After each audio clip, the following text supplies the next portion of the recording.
নরেন্দ্র মোদী এসে স্লোগান দিয়েছিলেন যে বাঁচতে চাই বিজেপি তাই, কিন্তু এই মুহূর্তে রাজ্যের যে অবস্থা, এরপরে যারা তৃণমূলকে সমর্থন করছেন আমি জানি না তাদের স্লোগান কি ডুবতে চাই তৃণমূল তাই, এরকম কিছু একটা।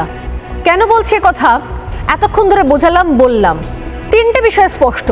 এই রাজ্যে যে মেট্রো নিয়ে এত কিছু আলোচনা চলছে, তারপর তার ক্রেডিট নিয়ে পর্যন্ত মারামারি চলছে, কিন্তু এখনো পর্যন্ত দিন 2 পার হয়ে গেল, মমতা বন্দ্যোপাধ্যায়ের সরকার বলতে পারলো না যে চিংড়িহাটার ওইটুকু জায়গার জন্য তিনি কবে সময় দিতে পারবেন, কবে কাজ শেষ হবে, এখনো পর্যন্ত স্পষ্ট হলো না।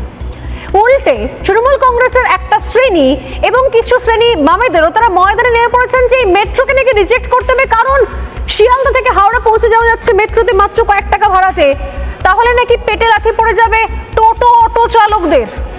বুঝুন কি আবদার? উন্নয়নের দিকে এগোবো নয়, উন্নয়ন থেকে পিছবো, উল্টো দিকে হাঁটবো, প্রত্যেক মুহূর্তে উল্টো দিকে হাঁটবো।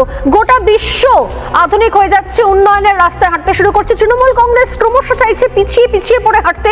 এরপর বোধহয় বাথরুমও বন্ধ করে দেবে, ট্রাম্প তো উঠিয়ে দিয়েছে।